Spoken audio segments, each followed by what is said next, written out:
In Lesson 10, we are working with subtracting decimals and using the place value chart, but relating to the standard algorithm and how they are connected and how the place value charts helps us understand how the standard algorithm works. So let's take into account this problem right here. 7 ones, 5 thousandths, minus 3 thousandths. And you have to be very careful that you are looking and seeing what place value each of these actually falls in. The other thing that you want to be very cognizant of is this starting amount over here. What is the amount that I have that I'm going to be taking away from? And in this case, your starting amount is your beginning number in your subtraction sentence, so 7 ones and 5 thousandths. Now when putting it on your place value chart, that's the one that you want to start with. So I'm going to start here with 7 ones, so in my ones column I'm going to have 7 dots, and then my other starting amount is 5 thousandths. So I'm going to go in the thousandths column and I'm going to make sure that I have my 5 dots. Now, there's a couple different ways that we talked about that you could go about doing this minus 3 thousandths, because this is what you're going to be taking away. You can put that 3 thousandths in that column, and then you would be taking away. So you might take this one away, and then you take one from above. This one from above, this one, and one from above. The other way that you might do this might look like this.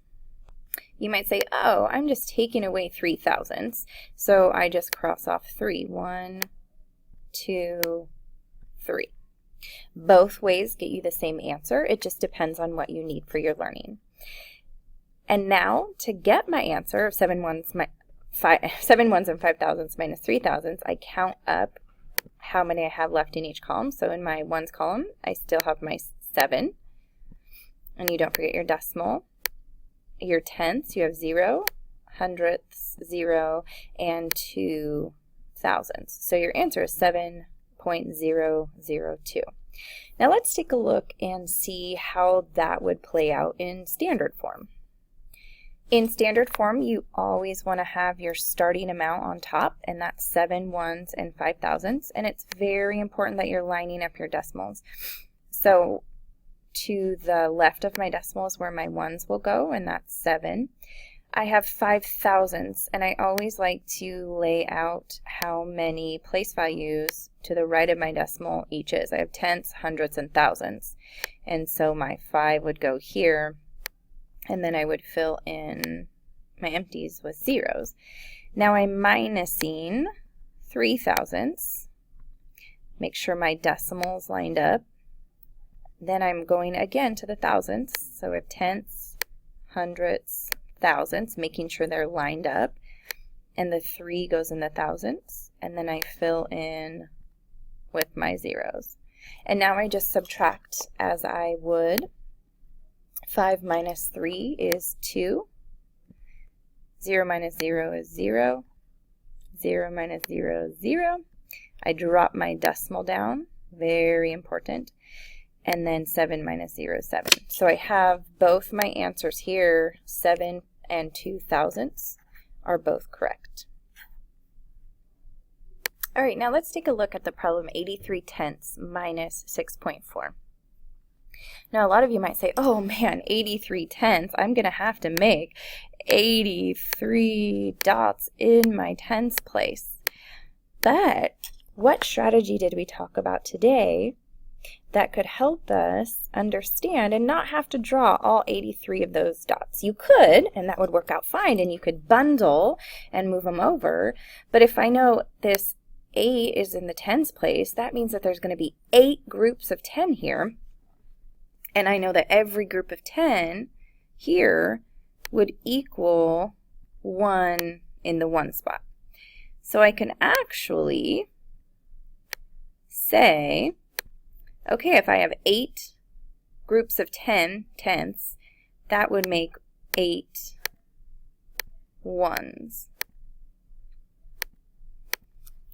And then you're left with just 3 tenths. The other way that you could go about doing that is rewriting this number in standard form. Since you already have 6.4 in standard form, you could write the 83/10 in standard form, which my tenths is 1 place value after my decimal, and then I just fill in my number. So the 3 starts here, and then the next place value over is 8. So I have 8 ones, which is exactly what I drew here, and 3 tenths, which is right here. So now, in thinking about subtracting, you always want to start with your smallest amount. You want to work from right to left.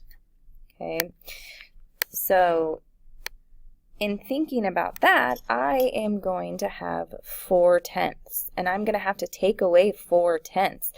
But I noticed that I only have 3 tenths, so I'm going to have to unbundle. And remember, unbundling is when one disc becomes 10 discs in the place value to the right. So I'm going to look here, and I'm going to say, oh, I need more discs here so I can take away 4. So I'm just going to take this one disc, and it is going to move over here, and it is going to become 10 discs. 1, 2, 3, 4, 5, 6, 7, 8, 9, 10. So it's no longer here, but now it's represented in these 10 discs here. And now I have enough to take away my 4 tenths. 1, 2, 3, 4. So I've done that one. Now I move on to my ones column, and I need to take away 6. 1, 2, 3, 4, 5, and 6. So what I'm left with here is 1 in my 1 spot, and my decimal, and then in my tenths I have 1, 2, 3, 4, 5, 6, 7, 8, 9. So my answer would be 1.9. Now let's take a look and see what that would look like in my standard algorithm. Remember, my starting amount always goes on the top of my standard algorithm, and I already converted it to standard form, so I would write my 8.3, and then making sure that I'm lining up my place values with my second number. So my 6 is in my 1, so I line it up. I line up my decimal, and then I line up my 4 with my tenths. Here, 3 minus 4, I can't do that, just like I couldn't do that on the place value chart, so I'm going to have to unbundle. This is why you unbundle, or borrow, as a lot of us know it, from this ones column. This is the justification behind that and why this in the standard algorithm works. So now I have 13, and I can take away 4, which would become 9. I drop my decimal down, and then 7 minus 6 is 1. So my answer using my place value chart and my answer for my standard algorithm are the same. All right, so let's take a look at our homework. I'm going to work with one letter C.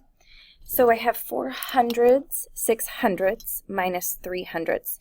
Now the first thing that you want to do is make sure that you know that this part of the equation is all one number, and you're taking away this second part of the equation.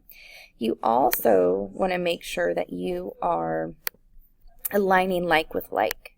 Hundred and hundredths are very similar, but you have to look at the end. So I have hundredths and hundredths, so these two, 6 hundredths and 3 hundredths are the ones that I'm going to be working with. I'm not going to take 3 hundredths away from hundreds, because those aren't alike. So since hundreds is staying the same, I'm going to have my 4 hundredths, which will remain that. And now I'm going to do my subtraction. 6 hundredths minus 3 hundredths, so 6 minus 3 is 3 hundredths. Now to write that in standard form, you have 400, so you would have 400. Your decimal, and then hundredths is 2 place values after your decimal, and then you fill in here. Empty space in my tenths, so I have a 0. So it would be 400.03 or 403/100ths.